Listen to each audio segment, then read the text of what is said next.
Hey everybody, it is Adam here again with another Carter Beauford drum kit update for 2021.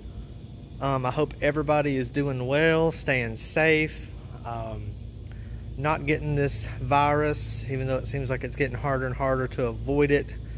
So anyway, with that said, Dave Matthews Band is thankfully back on tour this year, and Carter had a few updates to the kit, nothing really major this year that Henry did for him, and so I thought I would kind of go over those. I've had a few people kind of asking what changed on the kit for the year, what snares he's using, anything changed cymbal wise or anything like that. And so we are here in the gym at our church. Our church is going under a pretty much complete renovation, and so we're here in the gym. If it looks like a little weird backdrop or anything like that, but anyway, so we're having services in here, and I use my Beauford kit. It stays set up here at my church. Obviously I don't use the entire kit with our worship music, but I come up here and practice and all that. But anyway, like I said, not much has changed on the kit this year. We'll go back here and get kind of started on everything that did change. And we'll do a whole kit tour, heads and all that kind of thing this time. I think I kind of skipped that last time. Anyway, so I guess we'll start from left to right like we always do. And if you guys have any questions that I may skip over, or you may have more questions about, just leave a comment below and I will definitely get back to you on it. So first, left to right, this is one of the changes this year. Carter usually had, or for the last couple years, he's had a, and all these cymbals are Zildjian before I get through that as well. Anyway, Carter's had a 18-inch A Custom EFX cymbal with a 12-inch spiral stacker on it. This year Henry moved it down to a 16-inch A Custom EFX with no spiral stacker on it. I noticed when Dave and Carter did the Charlottesville sessions that they released, Carter didn't have any EFX cymbals on the kit, and I kind of thought Henry just had those on, you know, for recording. They didn't want any rattling done since it was just Carter and Dave, but apparently that translated to the live kit as well, and so that's I guess an interesting little change. Anyway, I've got a 16-inch S Trash Crash here instead of the EFX, and the reason I went with that is I have cracked two of the EFX cymbals with the they've got the oblong holes in them, and actually I have, there's my EFX right there that I took down. Anyway, they've got these long oval holes in them, and I've cracked two of those, and so this time I went with a an S Trash Crash, and it's just got holes in it. And for these to be kind of a mid-range cymbal, they sound just as good as the EFX. You know, when you get those trashy cymbals, they can kind of sound kind of however, but this one sounds really good in its place, and I'm probably not going to be as prone to cracking it, hopefully. But anyway, 16-inch A Custom EFX is here for the year. The 20-inch A Custom Flat Ride is still here, lowered a little bit with a 6-inch A Custom Splash on top. Ride cymbal is still the 22-inch K Custom Medium Ride. Above that is the 19-inch A Ultra Hammered China. Hi-hats are still the 14-inch A New Beats. Henry puts 2 or 3 pieces of tape on the underside of the top hat. He told me that the New Beats, they were getting a little brash and bright sounding in the mix, and so he kind of tamed them down a little bit, putting some tape under there. And it does work. It does mute them just a little bit, those really high frequencies that are kind of annoying. But that's his current hat still. The little bell tree, splash bell tree I call it here, is an 8-inch K splash with a Zill bell, 6-inch Zill bell upside down, and then the Chinese wedding bell on top. If you've seen my other videos, this thing sounds nearly identical to Carter's. Let me give you a little sound sample of it here, because this is a famous little bell.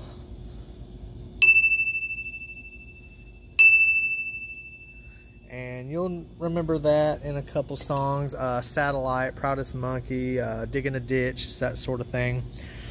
This is a Japanese wedding bell, and it is nearly identical to Carter's. Carter's is a little bit bigger and wider, but sound wise they sound almost identical, so I'm very proud to have that little thing. Crashes, this is the 18-inch K Dark Medium Thin crash and the 19-inch K Dark Thin crash. He's had these up for a while now. Splash is, the main one's a 10-inch A Custom. The splash stack over here has changed a little bit. Actually, I don't think it did from my last video. Anyway, Carter's got a 6-inch A Custom on this first stack with an 8-inch A Custom under it. And then he's got an 8-inch A Flash Splash, which is what this is. This is just the prototype before they came out. I've had this one for since they came out, and it's a pretty cool little splash. And then Carter's got a 10-inch I Splash, Zildjian's new budget line. Kind of interesting to see that symbol there. But anyway, Henry threw a 10-inch I under here. I've got a 10-inch A Flash Splash here in its place. Another change for the year is the 14-inch K Mini China does not have a spiral stacker on it anymore. Henry told me last time when he told me he was doing that they wanted that little China that they had back in the earlier days, 2005 or so, and it had rivets in it. And so they got another one and put a spiral stacker on it to get that sound again. Well, anyway, they took them off this year, and so it's just the regular little Mini China there this year. And then the 21-inch A Ultra Hammered China. Carter pretty much uses these as crashes now, both of these Chinas. Just adds a real aggressive crash sound, and then he rides it like he used to do back in the day. And so that is the cymbal changes for the year. We will start with percussion now. He's still got the 13x7 Donette titanium timbali over here. This is a Pearl 13x7 Elite brass timbali. His left floor tom is a custom model that Yamaha made specifically for him, and it is a 15x15. And this is just a 16x16 Yamaha Power V Special. It was a really cheap, like $30 tom that I got, but it's really good sounding actually. And it matches the recording customs perfectly with the longer lugs and all that. And Carter's 15-inch floor tom is not black stain on the inside. His is natural as well. And then he's got a custom Carter Beauford logo on his 15-inch tom over here, so that's kind of cool. He's had that there since I think around 2012, and so that's kind of cool. Drums are still the Yamaha recording customs, tried and true. He only switched to the Phoenix line in 2010, and they lasted through half of 2012 before they switched back to the recording customs. They kept the recording custom, the Phoenix kick until mid 2015, and then, no, all of 2015, I think they kept the Phoenix kick. And then when the new recording custom line came out, Henry said that they just sound absolutely phenomenal. And so Carter's got the new Chinese made recording custom drums, and they do sound really good. He said they just took everything from the recording custom line that was in Japan and just improved everything on it. And so they are really, really liking those new recording custom drums. And so we'll get with the sizes. First is an 8x7 This is a 10 by 7.5, a 12 by 8, 14 by 12, and then a 16 by 15 floor tom. Mine's a 16 by 16. They didn't have 16 by 15s, but I don't really think a 1-inch depth makes that much of a difference. But anyway, and then the 20 by 16 bass drum. And so those are the drums. Snare drums are, Carter's got the Ludwig 14 by 6.5 Alex Van Halen signature rosewood, and he's had that one up for, I think, I think he started using it towards the end of 2014, and he used it in 2012 for a while as well, and then they went back to the Black Beauty, and now he's got the rosewood back up here. And a cool thing about the rosewood that he's got now, he's got 2 Alex Van Halen signature rosewoods, and the one that he's using now, Henry wanted a second one for backup, and I was lucky enough to find them one, and Henry got it, and so now I kind of helped them find the one that he's using. So that's kind of cool to have a little bit of part of the actual kit and then be using it. So this is a Pearl Masterworks special edition limited. It's a 14 by 6.5 Santos rosewood as well, and the drums look exactly the same. Like Carter's snare looks exactly like this. This one just has gold hardware, and Carter's has just regular chrome. And so these are just beautiful, beautiful, beautiful looking and sounding snare drums. They're very rare, very expensive, and so I'm very lucky to have this one. Carter's side snare is a 10 by 7 pork pie P-Lux mahogany. Henry's had that one on the kit for a little while as a little accent snare here and there. He uses it. He doesn't use it very often, but he'll do it on some drum solos here and there. This is a pork pie 10 by 7 maple and walnut, and it's just a cool little addition to use, just throw in here and there. And I believe that is it for the drums. Oh, I forgot percussion. I started over here and then I went off on a different route. Anyway, there's the timbali. The other percussion is the LP Signature Travis Barker cowbell and the red jam block and the LP granite blocks, and then the 72 bar whole tone chimes. And Carter has quit using those quite as much. He doesn't use them on crash anymore.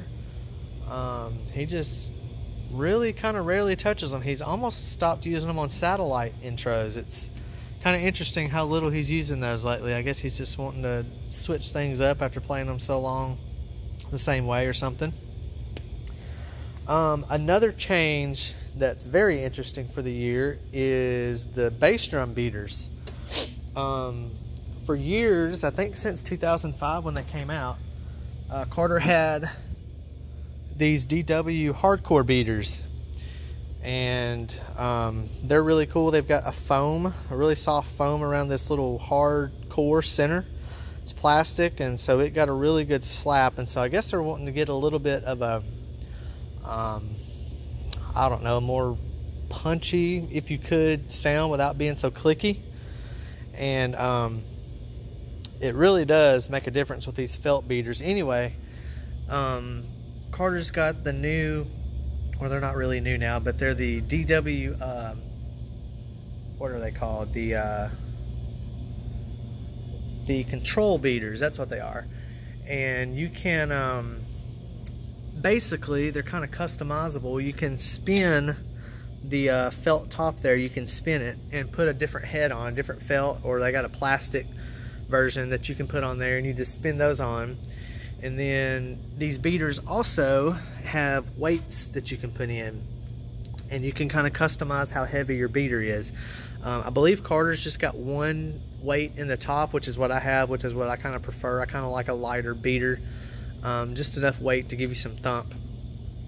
And Carter and I both have a Throne Thumper system. This is a Porter & Davies, and Carter's got some version. I think it's a tactile sound. He may have a Porter & Davies now. I can't really remember. But anyway, these beaters do affect your seat a little better than these hardcores. I can feel more kick in my throne now. And so every time I hit this bass drum, it travels through this box through to my seat here, and I feel my bass drum, which allows me to play better and feel the, feel the kick or whatever. And so there's the other update of the kick beaters. And Carter's got the 9000, the DW 9000 pedals. I have the machined USA pedals. This is the direct drive hi-hat, and then I've got the chain version of the double pedal here. And Henry tried the machine direct drive pedals, and I don't think Carter liked them. I didn't like the direct drive either. I swapped them out pretty quickly for the chain version. I guess because I played chains all my life, they just feel better. The direct drive was really weird feeling to me. It had no power or articulation really for me, but it's really a personal preference. But I did the chain version. But anyway, that's what I'm using. Carter's got the 9000s. His double bass work lately is just incredible. I don't understand how he thinks to do some of the stuff he does with his feet, but it's absolutely incredible. Anyway, I do believe that is it for the year. Like I said, not much changed, but here's kind of a look around the entire kit currently. And I'm kind of back up against this wall, so I can't really get a good behind the kit view shot. But anyway, that's the kit from this side. Oh, I guess I need to discuss heads. Somebody asked about that. The Timbali is a smooth Remo. Carter uses Remo drum heads. The Timbali is a smooth white ambassador. Toms are all clear pinstripes. That's the original recording custom drum head, and Henry went back to those, and they've kept them on for quite a while. I think since 2012, 2013, he's had the pinstripes on. Snare. Main snare is a coated controlled sound X. The side snare is a coated ambassador. Bass drum is a clear Power Stroke 3. Resonant heads, the kick has a black Power Stroke 3. He's got black Remo Ambassador rezos on all the toms except for the 8-inch tom. If you can see through there, it has a white coated ambassador on it, and Henry said it kind of tamed down the highs of the 8-inch tom, and so that's on that. Rezos on the snares are hazy ambassadors, and Carter's got 42 strand wires on his Rosewood. I like those a lot better than the regular 20 strands because you can get so much more sensitivity out of your snare. So that should cover, I think, about all of it this year. We go around to the front and get another shot, go around the kit. And so this is really it for the year. Like I said, if you've got any questions, just shoot me a message down below in the comments and I'll get to it. And so yeah, that should be it for the year. So hope you guys enjoyed this, and we will update anything that changes. So just shoot me a message if you've got any questions. Thanks everyone. Hey everybody, it is Adam again with another quick Carter Beauford kit update. Said I would update you guys whenever anything changed, and last night we had another quick change on the kit. Henry put back the 15-inch K Dark Thin crash up and took the other 8 and 10-inch splash stack out, which I personally love. I've always been a fan of that little crash there instead of the second splash stack. I guess he or Carter 1 kind of wanted it back up there after being there so many years. I think it went off in 2015 and it's been gone ever since, but thankfully last night it kind of showed back up, so we'll see if it stays. And the K mini china is back sitting upright. If you notice in the other part of the video, Henry had it mounted kind of upside down from a normal china, and so it's sitting back normal like a normal china does, kind of upside down if you want to call it that. And another change was the chimes were gone last night. I don't know if that's going to be a permanent thing. I think they had some weather issues in the Syracuse show, and so we'll see if the chimes stay gone. Carter hasn't been using them very much, so we'll see if they stay or if they go for good. Everything else on the kit stayed the same. I just kind of wanted to give you guys a quick update on that. We'll get a behind the kit view real quick if we can. And that's what it is looking like now, which I am a personal fan of that much more. So anyway, thought I would give you guys a quick update. The rest of the updates will be either before or after this. Everything else stayed the same. I didn't want to do a whole another update with just this little change here, but anyway, just wanted to update you guys. Thanks.